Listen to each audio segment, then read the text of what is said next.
So these conditions of nature that are present in us in unique amounts, the doshas, when we meet or when we meet any environment with qualities that are like our own, then we become more vulnerable to have them go into excess, right? And so we lose our balance as a result. And that's because like increases like, right? We've been talking about this for a little while now. So let's take a look at an environment that is influenced by the climate, right? The typical upstate New York climate during each season, okay? And then of course you just use it as a metaphor for your own climate. And I'm not just talking weather, of course. So we're going to emphasize on Agni, Amma, and Apana, which we touched upon quite a bit last week. Okay, and then see how each of these doshas, when in excess, how they manifest. Okay, because again, in the physical body, the digestive system is the first place to showcase disease. Okay, so you see here the bird and the foal, both winged creatures. While one does well in the light and mobile qualities, the other thrives in the heavy and moist environment, right? So we're all quite different. So when the kapha meets early spring or late winter, depends, right? When the water accumulates, then at that time, the fire has a weak spark, right? And because that's so, then it leads into charred wood, as you see here. So it's the snow melting, and so the environment is already heavy and cool. So it's that moisture is just intensifying the qualities that kapha person already has. So they go into excess. And what does the excess look like in a kapha person? It's lethargy, it's heaviness, it's obesity, and the water tendency will manifest more as like a sense of sluggishness as well, right? So it could also be like, as I mentioned, the digestion will become more suppressed. So you see here that the Agni slows down. There's heaviness, there's mucus, there's drowsiness, right? The appetite will also slow down, because when you're feeling heavy, the appetite goes away, right? There's gut, there's mucus, and there's drowsiness in the gut. The Apana elimination is also slow. And then how would you see Amma? You definitely see it in the Katang, but you can also see it as mucus in your stool. Okay, so what would be the antidote for a kapha person in the springtime? We'll discuss this off the slides, but if you have a few thoughts that you want to jot down now, that would be great. Take your time to consider the antidote for this person with these qualities that are matching the qualities in their environment.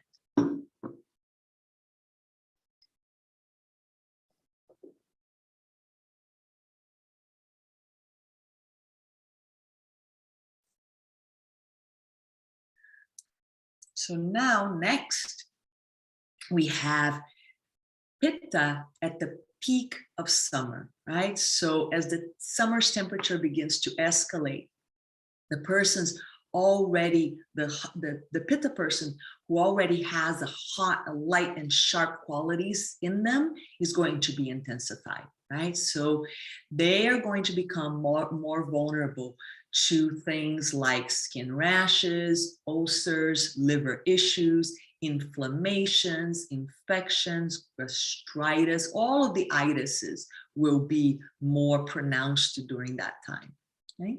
Because as you see here, too strong of a spark will burn everything cleaned, right? So the Agni, right? So how's digestion going to to respond to this excess of heat. It's going to be too fast, right? So there will be acid reflux, there will be burning, there will be constant hunger. Their elimination will be quite frequent, maybe 3 times a day. They will have loose stools. And the ama will show up in elimination as very smelly, right? Excess smell or smelly gas, okay? And then in the tongue, we'll talk about the tongue a little bit later. But what would be the antidote here for this person during this time? Again, just take a moment to jot some ideas down.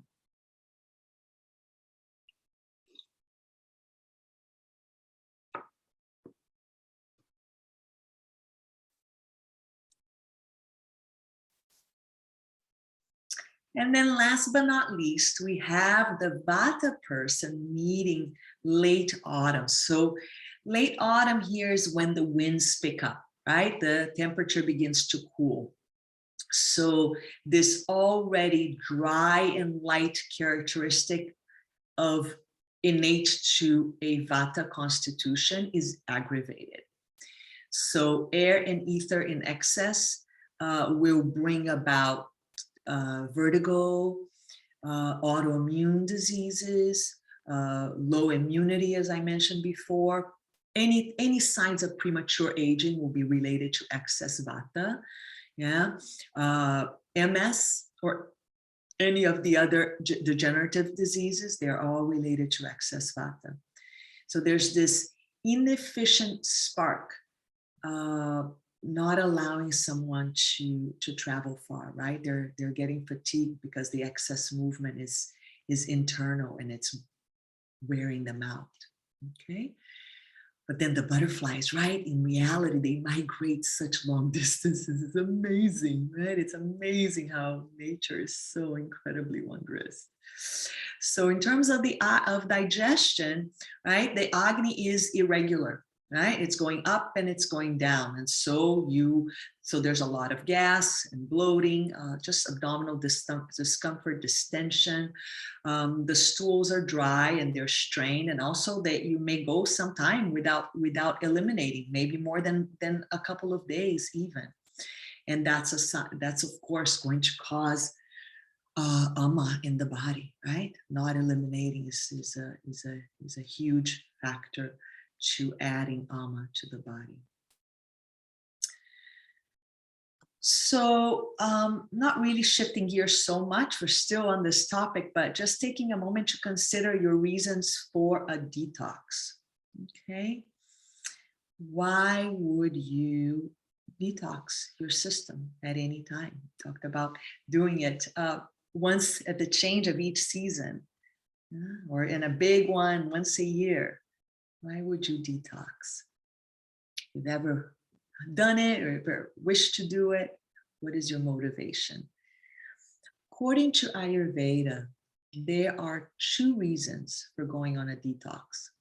One of them is to cleanse a disturbed dosha.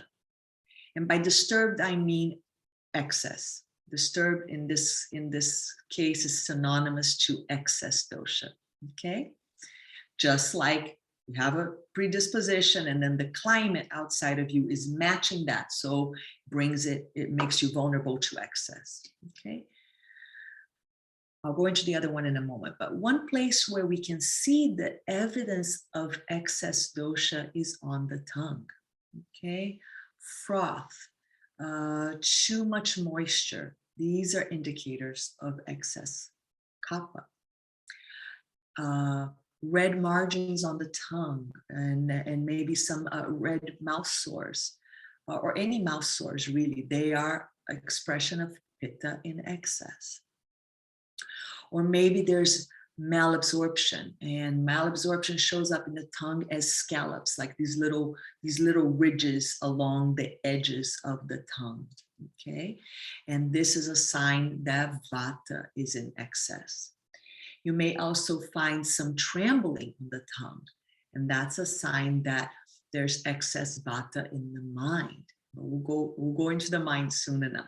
Or just, those of you who are observing your tongue, perhaps as we do this or do that, or take a look during your break time, that's what we are.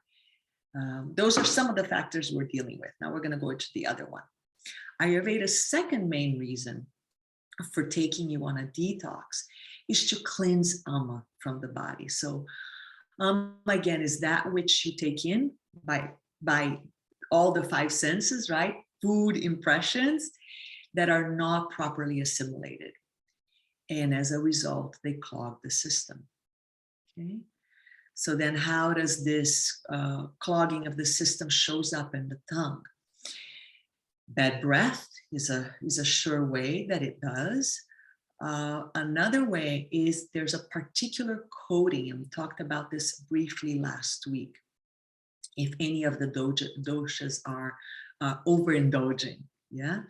So with the kapha dosha, as you see here on the upper right-hand corner, there's a white coating on the whole tongue, okay?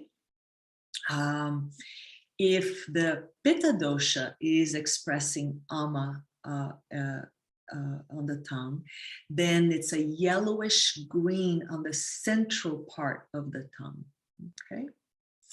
So fun stuff that you can do with your friends to get a little bit of a broader perspective on really what these things look like. Yeah, you have to observe a lot of tongues before you know. But to start with your own every day is a gift. So just knowing now that you're doing the tongue scraper, right, is a perfect opportunity to see the state of the inner world, both as excess dosha as ama, right? So then with vata, as you see here at the very bottom, there is a brownish gray coating through the area of the back of the tongue, because as you see here on this image, that's where you have the colon, right? And that's the seat of vata. So your inherent body type constitution will also show up on the tongue. So we're not just looking at those two factors of excess dosha and ama. You can also detect some of the characteristics that are yours, inherently yours, of the combination of the doshas by the shape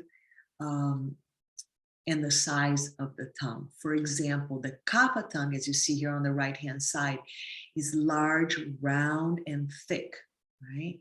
So more earth and more water is going to provide these characteristics, not just in the tongue, but the whole body, right? The whole structure. And then with the pitta tongue, you have more of a pointy tongue and a medium-sized tongue. So it's just a little bit more on the reddish side as well. And then for the vata tongue, it's thinner, it's smaller, and it's also longer, very much like the physical shape of the vata person. Okay.